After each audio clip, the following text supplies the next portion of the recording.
The stillness of another night has fallen over Collinwood, but the stillness is deceiving.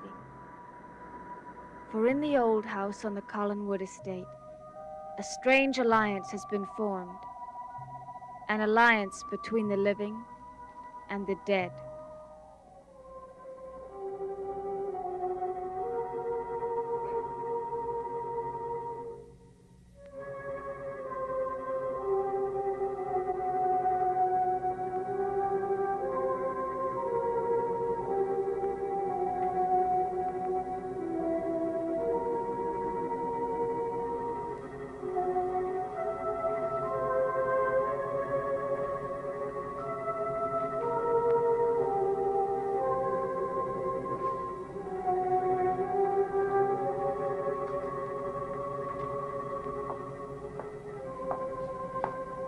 I'll be giving you your injection in about 20 minutes. Well, Doctor, I was beginning to think that you weren't going to come out of your little playroom for the rest of the evening. Injections take time to prepare and must be prepared with caution. Don't you realize that one mistake could mean your life? Wrong, Doctor. One mistake could mean your life.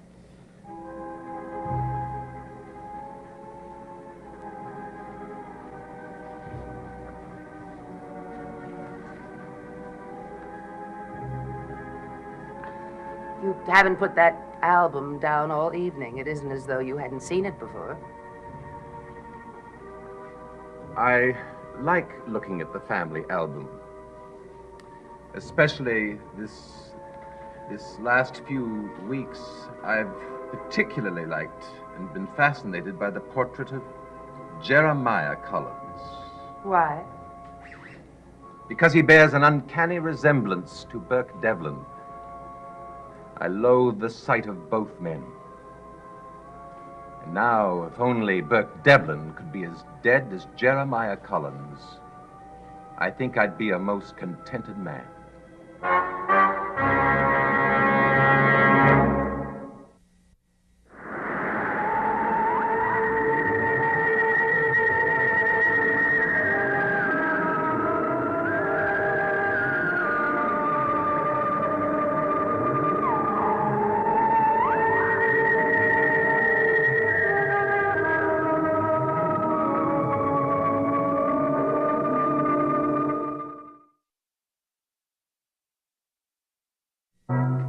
We've agreed for the sake of these experiments that you're not to harm anyone.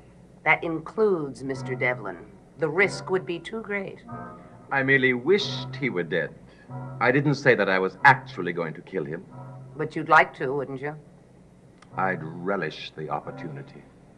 Just don't make the opportunity. Doctor, I'll be a lot easier to get on with if you don't start giving orders. I find it a most unattractive habit in a woman. Huh? You seem rather sensitive today. What's bothering you? Nothing. You've been unusually preoccupied with that album for the past few days. I find browsing through the family album a relaxing exercise. I doubt that. And I don't think you're doing it just to look at the pictures. I think there's something else that's disturbing you. Something about your family. Doctor, you're beginning to annoy me. In fact, I think it has to do with a specific member of your family. Could it be a child, Barnabas? Could it be your sister, Sarah? Don't be absurd. Little Sarah's been dead for almost 200 years. So have you, Barnabas. But you've come back. Why can't she? What a ridiculous question. Sarah was dead when she was 10 years old. She was the soul of innocence. She hadn't been afflicted by the same problem I had. I find it very egotistical of you to think that only your kind can come back from death. Haven't you ever heard of ghosts, Barnabas? Or does the thought of a ghost frighten you? Doctor, you are beginning to wear on my patience.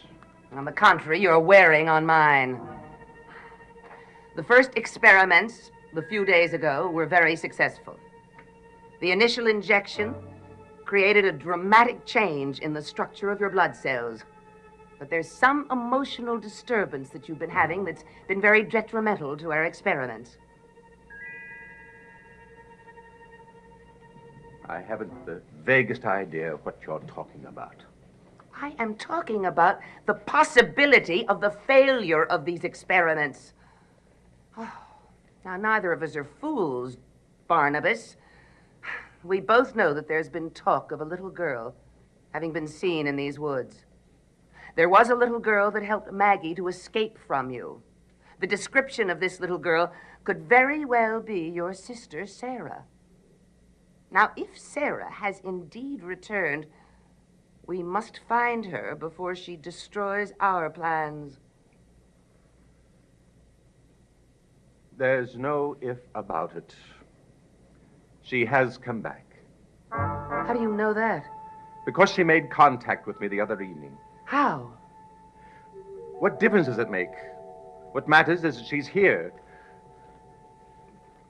And I don't know why. Did you actually see her? No. Well, then how do you know that it was her? Because I heard her singing. I'd know that voice anywhere.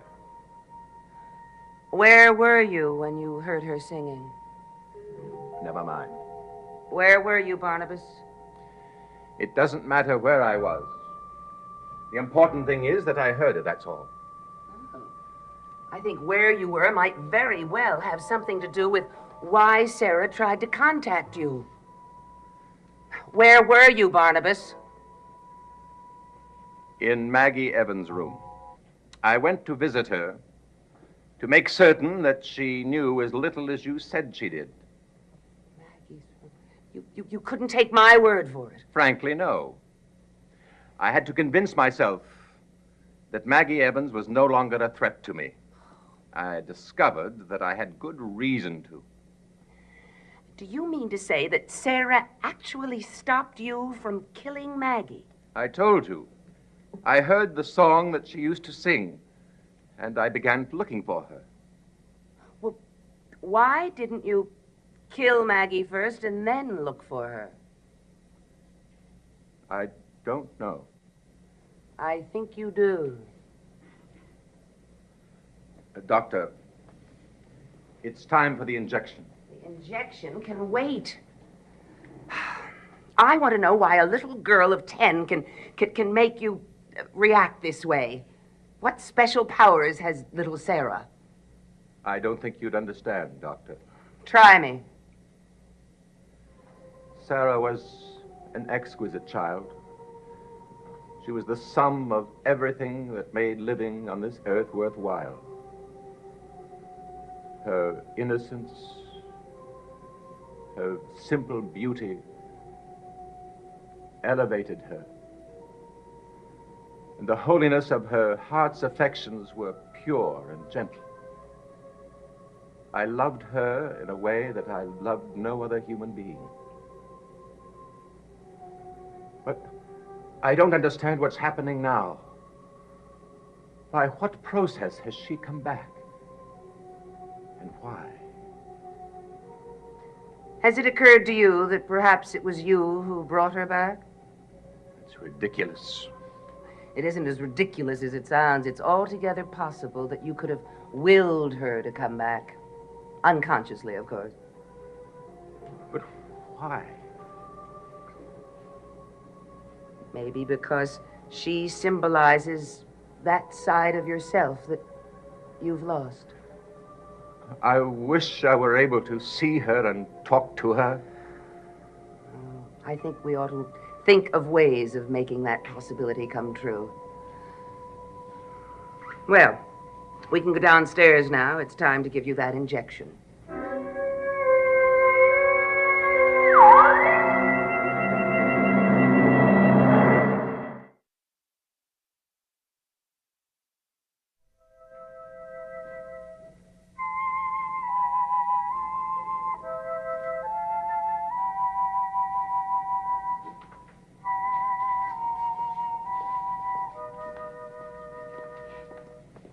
Hello, Vicki. Oh, Mrs. Stoddard, I thought you were going to bed early tonight. Well, I found out that I wasn't that tired. What about you? Haven't you got a date with Burke? Yes, he should be here any minute. Have you made any decision about his proposal? That's what I was thinking about when you came in. And? I haven't decided yet. Well, don't let me or anyone else rush you or influence you. It's a very important decision. Take your time and make it carefully.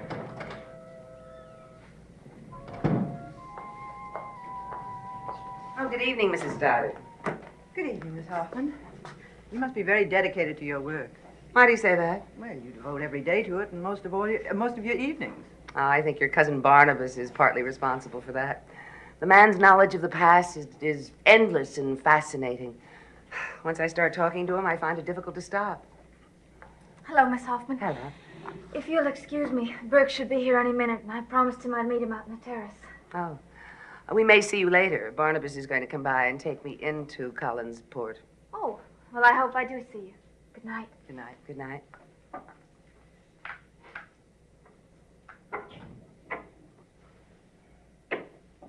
She's a lovely girl. Yes.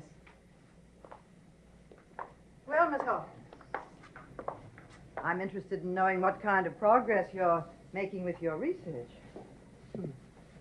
Matter of fact, I want to discuss that with you. I was going through some of Barnabas's books in the library, trying to find out something about one of your ancestors who remains a mystery to me. Who was that?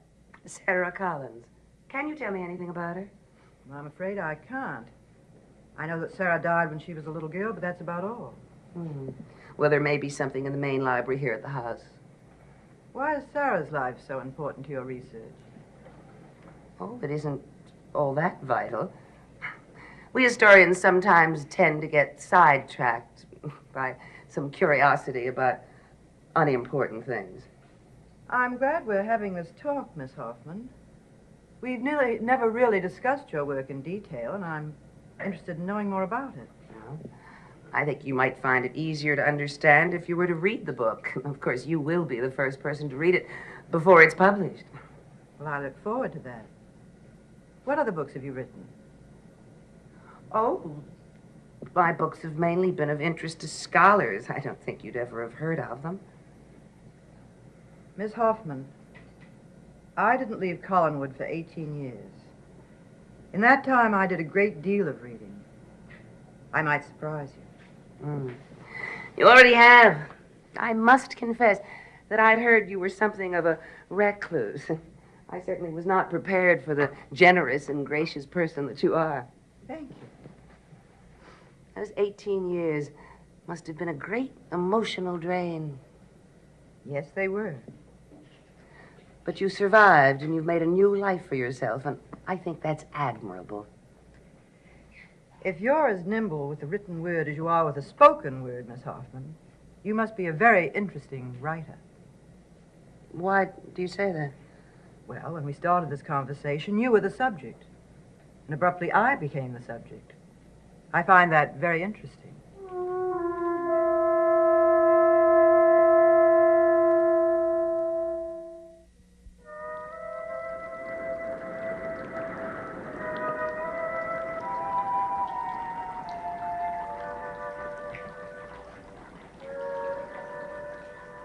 Setting couldn't be more perfect.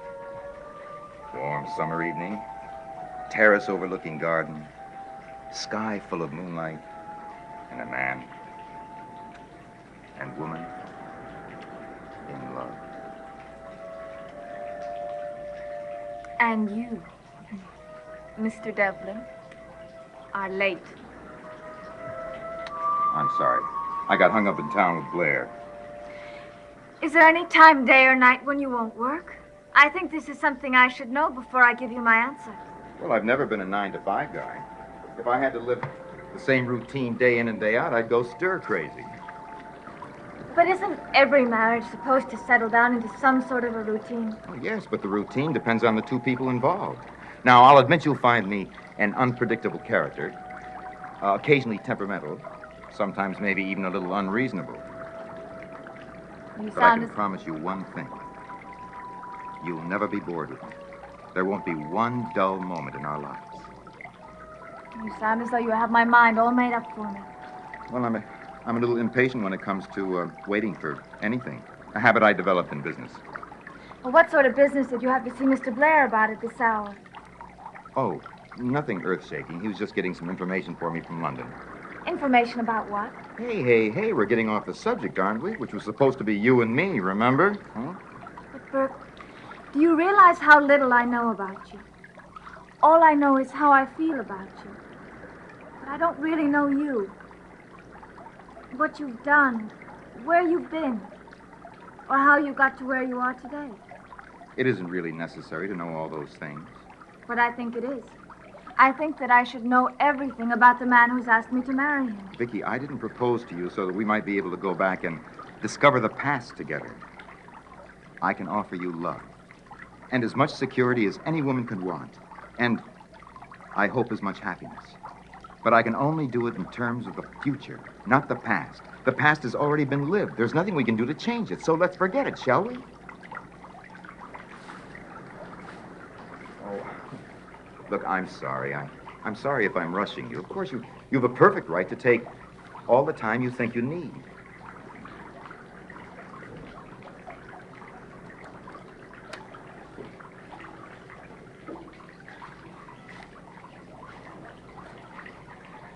Burke? What? Yes. Yes, what? Yes, I'll marry you. Impatience, temperament, and all. Vicki. Hey, what was all that talk about not knowing me? Well, I said I know the way I feel about you, and that's what's important, isn't it? Yes, it is. Any doubts I've had the past few days, they've had to do with me. But I think I know what I want. I've made up my mind. You'll never be sorry, Vicki. Believe me.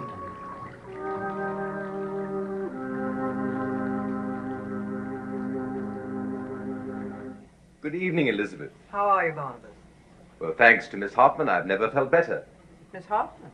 Yes, she's been filling my evenings with very pleasant and stimulating conversation. I only hope her research keeps her with us for a good long time. Thank you. Miss Hoffman, my cousin may be rather shy and retiring at times, but there are those who think he has the monopoly on old world charm.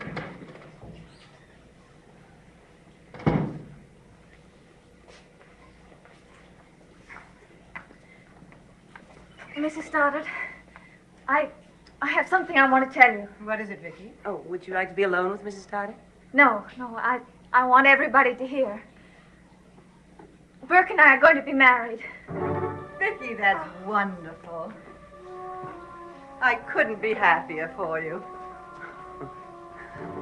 Have you set the date yet? Oh, no, we just got around to settling the question. Oh, I hope you'll be very happy, Vicki. Thank you. I know that I will. Oh, that's tomorrow night. Hope you have a wonderful one. Jeremiah.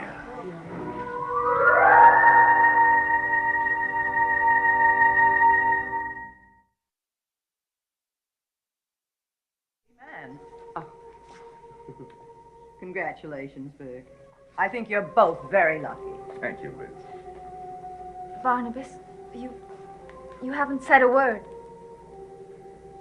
You know, of course, that I'm in favor of anything that would bring you happiness.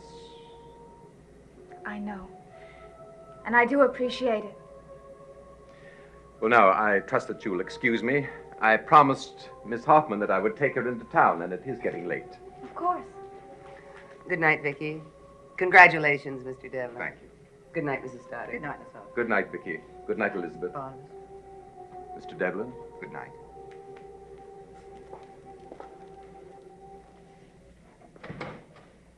Sometimes I don't understand Barnabas at all. He was in such good spirits when he arrived. When he left, he seemed rather depressed. The thought of that lovely girl being married to someone as crass and vulgar as Burke Develin is appalling.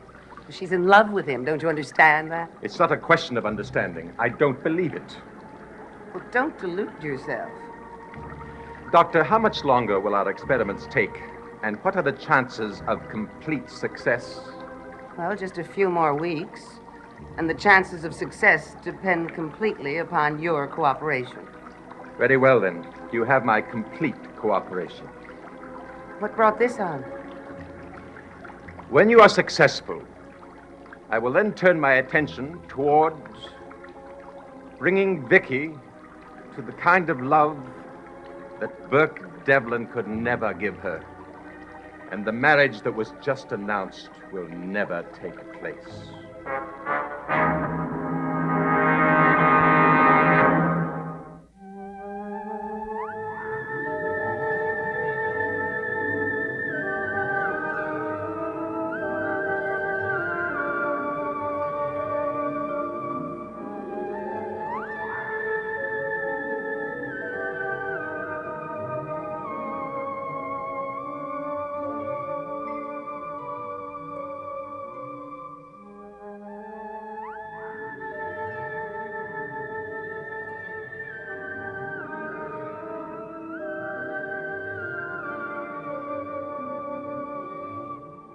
Dark Shadows is a Dan Curtis production.